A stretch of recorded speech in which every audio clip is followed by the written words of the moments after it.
Hello everyone, this is Uzi Vlogs at welcome back sa isa na naman pong sneaker unboxing. At ayun, na-miss nyo ba yung sneaker unboxing ko? Definitely, ako na-miss ko kayo guys. So here we are, we're back on a sneaker unboxing.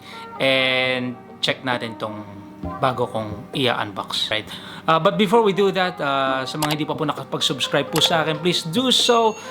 Please subscribe on my channel, click the notification bell, and also if you can leave a like and a comment dito sa video na gagawin ko na to.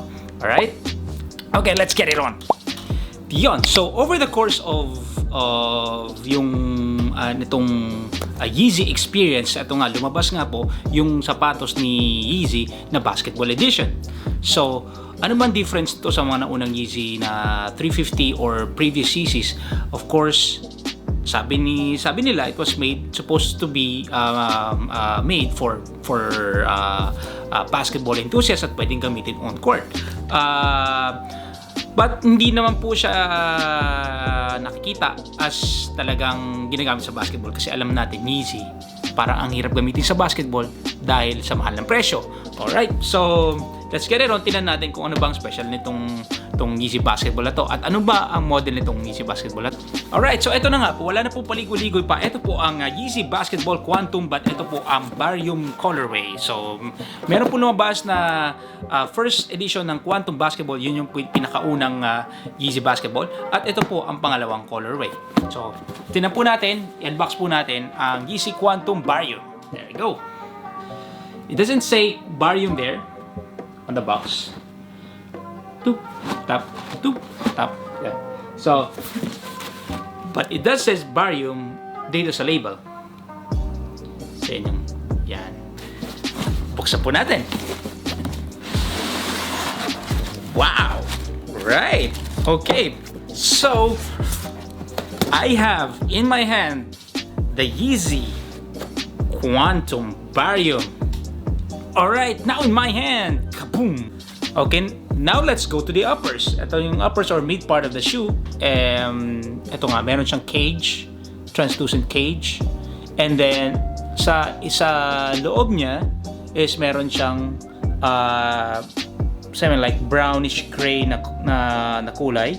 At may 3M man yan, may 3M portions yan, may 3M part yan. Na kapag pina-flashlightan nyo to or may nag-picture na may flash is magliliwanag yan. So, napakaganda. So, to be honest, ako gustong-gusto ko siya. Tsaka ang gusto ko dito, na nagustuhan ko dito, itong black laces niya. Tapos, hindi masyado nakikita yung lace loops kasi covered siya nitong mid part ng shoes. So, solid siya. Alright. So, ito naman, makita nyo, papunta dito sa taas, ito yung neoprene tongue. Yan. So, medyo high cut na siya. Well, actually, sabihin ko natin mid in compared sa mga Jordans. So, yan na yung ano niya, yung neoprene tongue. And also have a neoprene upper heel. Yan. Neoprene then as well. So, napakaganda.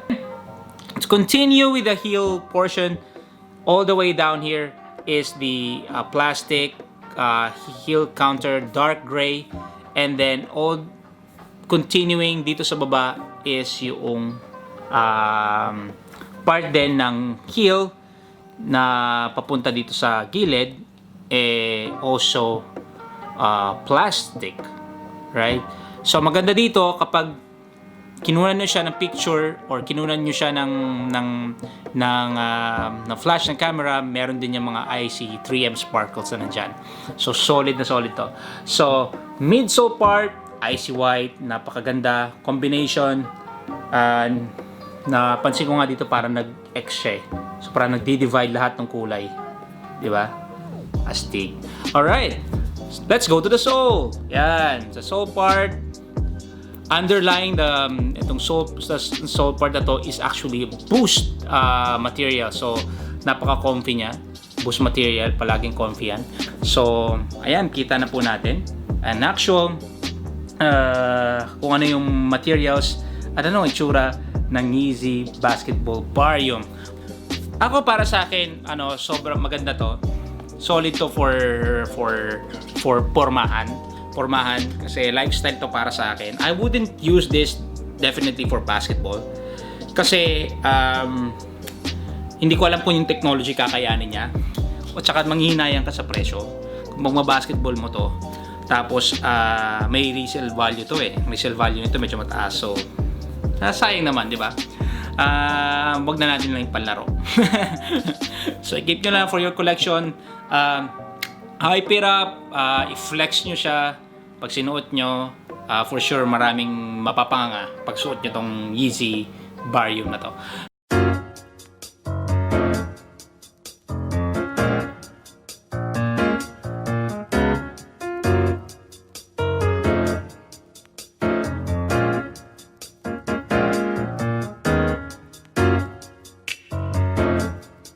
Hopefully nagustuhan nyo ang aking very short unboxing ng YEEZY Basketball On Point Barium Colorway.